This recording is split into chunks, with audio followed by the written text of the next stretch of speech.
नमस्कार आदाब, मैं जावेद अहमद और आप देख रहे हैं एमजे न्यूज। टीएमसी के प्रेसिडेंट उत्तर दिनाजपुर से टीएमसी के प्रेसिडेंट जनाब रेहान साहब अभी कलकत्ता तशरीफ लाए हुए हैं। आइए, कल की तैयारी हो रही है।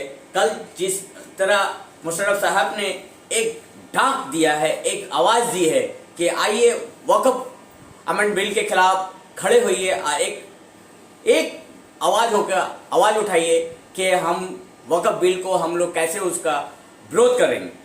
उसी मामले में रेहान साहब को मैंने कलकत्ता में स्पॉट किया और आइए उनसे हम जानते हैं कि कल की क्या तैयारी क्या है और कैसे इस बिल का वो विरोध कर रहे हैं। आइए रेहान साहब से ही पूछते हैं उनकी जुबानी ये पूरी कहानी। सबसे पहले आपके एमजे न्यूज़ चैनल का बहुत बहुत शुक्रिया कि आपने हमें लोगों के सामने रूबरू होने का मौका दिया। कल हम लोगों का एक बहुत बड़ा सभा है। हमारे पश्चिम बंगाल के हरदिल अजीज़ मुख्यमंत्री श्रीमती ममता बनर्जी, हमारे लड़ाकू नेता मेंबर ऑफ पार्लियामेंट जनाब अभिषेक बनर्जी, हरदिल अजीज़ नेता, हमारे पश्चिम बंगाल माइनॉरिटी सेल के प्रेसिडेंट जनाब मुशर्रफ हुसैन साहब की रहनुमाई जेर निगरानी में जो है कल एक बहुत बड़ा सभा का ऑर्गेनाइज किया गया है इसी रासमनी रोड में। और हम लोग डिस्ट्रिक्ट वाइज हज़ारों की तादाद में लोग आएंगे। मैं आगे निकल गया यहाँ क्योंकि कल सारे हमारे वर्कर्स उत्तर दिनाजपुर से कम 3000, उसके बाद मालदा, मुर्शिदाबाद, आपको जलपाईगुड़ी, कोच बिहार, अलीपुरद्वार, सब जगह से लोग हमारे कैडर्स आ रहे हैं वक्फ बिल के अमेंडमेंट के खिलाफ में बात करने के लिए। बंगाल के विभिन्न जिला से लोग आ रहे हैं, क्या आशा किया जा सकता है, कितना लोगों का वहाँ पर जमावड़ा होगा? देखिए, लोग तो सिर्फ दीदी का नाम सुनते हैं और फिर लोगों का चैन हो जाता है कि क्योंकि दीदी इतना डेवलपमेंट का काम कर दिया है कि लोग बर्दाश्त नहीं कर पाते। जो ही दीदी बोल देती है कि कलकत्ता आसो, तो लोग जो है, अगर औरतों को इजाज़त दिया जाता तो मर्दों से ज़्यादा औरतें आती। दीदी ने इतना काम किया है तो यूँ ही सुनता है लोग। अब कितने लोग आएंगे आप कल देख लीजिएगा, इंशाअल्लाह कल देख लीजिएगा कि हमारे मुशर्रफ हुसैन साहब, यंग एनर्जेटिक लीडर, जो पश्चिम बंगाल में माइनॉरिटीज़ को काफ़ी गर्म कर रखा है, लोगों में जो है माइनॉरिटी का पैगाम को पहुँचा रहा है अच्छी तरह से। इसलिए दीदी दिन ब दिन उनका जो है तरक्की उनको आगे बढ़ा रहे हैं। अभी उनको हाल ही में कल शायद स्पोक्स पर्सन का भी दायित्व दिया गया है। इसका मतलब कि दीदी उनके काम से काफ़ी खुश हैं। जब उनके काम से खुश है तो उनके हम लोग डिस्ट्रिक्ट के रहनुमाई करते हैं तो हम लोग भी उनसे बहुत ज़्यादा खुश हैं। और यूँ ही उन्होंने आवाज़ दी कि आप लोगों को आना पड़ेगा तो हम लोग वहाँ से निकल पड़े हैं। मुशर्रफ साहब को हम देखते हैं जमीनी सतह पर बहुत काम करते हैं, इसलिए तो लोग कहते हैं उनके काले लोग काचे लोग। बहुत बढ़िया सवाल, बहुत बढ़िया सवाल। मैं भी कभी कभी इटाहार जाता हूँ। इटाहार की सरजमीन में बड़े बड़े नेता पैदा हुए। एक ज़माने में जैनल आबिदीन साहब थे और वहाँ से पड़ोसी नेता आपको जो है गरी खान चौधरी साहब थे जो मालदे से थे। तो मतलब कि इटाहार की सरजमीन जो है बहुत जरखेज है और ये मुशर्रफ हुसैन साहब जो है अपने इलाके में काफ़ी मकबूलियत हासिल रखते हैं। रात के 12 बजे उठ जाते हैं और लोगों के घरों में जाके उनका हालचाल पूछते हैं और बाइक में घूमते हैं, कभी कभी विदाउट सिक्योरिटी घूम लेते हैं। इतना मकबूलियत है उनका इलाका में जो है। आपने देखा हो कि लोकसभा इलेक्शन में भी उन्होंने अपने इलाके में कम से कम 25,000 वोट से ज़्यादा लीड दिया था। तो यही उनका मकबूलियत है।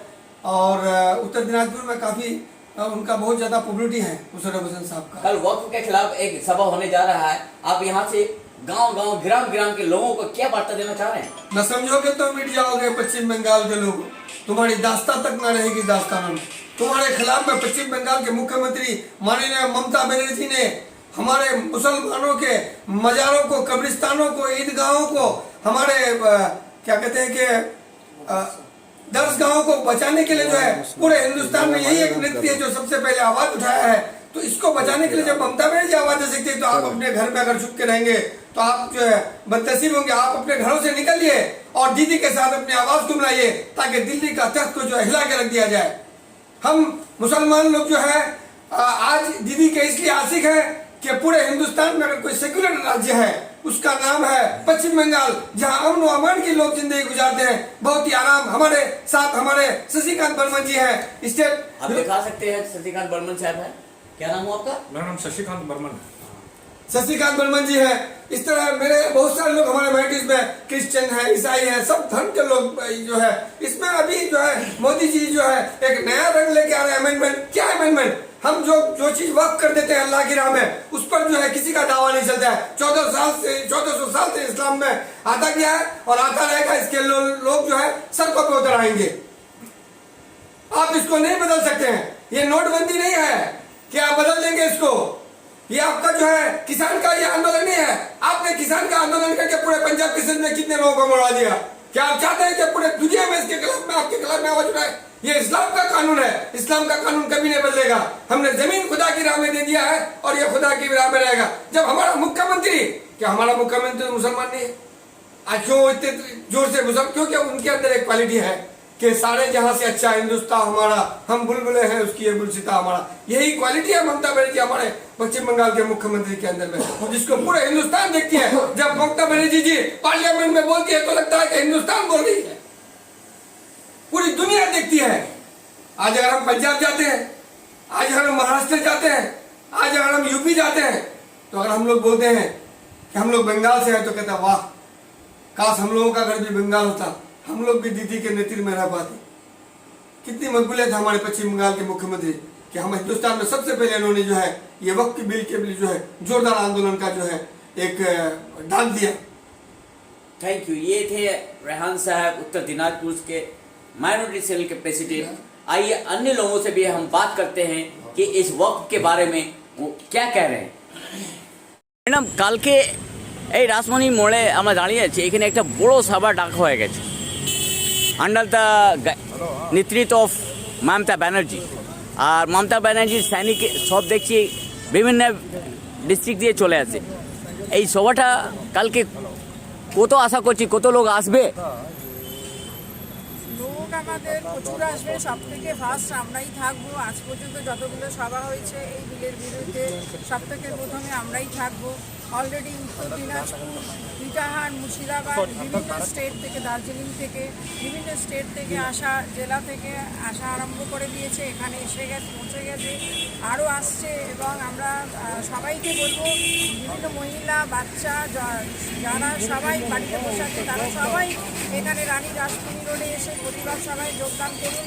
এবং আমাদের দিদি মুখ্যমন্ত্রী, পশ্চিমবাংলার মুখ্যমন্ত্রী আমাদের হয়ে যে প্রতিবাদ সভাটা করছেন জনগণের সঙ্গে, আপনারাও সবাই আসুন, সবাই যোগদান করুন। এই ওয়াকফ বিলের সব নিয়ে আপনারা কি মতামত আছেন? কি বিলটাকে কিভাবে একে ক্যান্সেল করা যাবে? আর এই প্রোটেস্টটা রূপটা কি হবে আগে আগে গিয়ে? এই বিলটা অবশ্যই ক্যান্সেল করবো আমরা। আজকে তো কাল আমরা প্রথম প্রতিবাদ সভা স্টার্ট করছি এবং এটাই শেষ নয়। এরকম প্রতিবাদ সারাক্ষণ চলতে থাকবে যতক্ষণ না আমাদের এই বিলটা আমরা ক্যান্সেল করতে পারছি। আপনারা আগেও দেখেছেন কৃষক বিরোধী অনেক দিন আন্দোলন করে সেটাকে ক্যান্সেল করেছে এবং তারাও এই সমস্যা থেকে মুক্তি পেয়েছে। এবং আমরাও সবাই মিলে একজোট হয়ে প্রতিবাদ করব এবং আমরা এই বিলের অবশ্যই বিরোধিতা করছি এবং এটা ক্যান্সেল করাবো।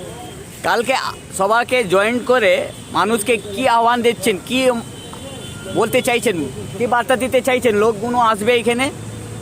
আমরা এটাই বার্তা দিতে চাইছি যে ওয়াকফ যে সম্পত্তিটা আমাদের মুসলিমদের, পূর্বপুরুষদের এবং মুসলিম সমাজকে উন্নত করার জন্যই এই ওয়াকফ সম্পত্তি, বিভিন্ন কবরস্থান, মাদ্রাসা, স্কুল, শিক্ষা প্রতিষ্ঠান, এগুলো উন্নয়নের জন্যে ওয়াকফ সম্পত্তি আমাদের পূর্বপুরুষরা দান করে গেছে।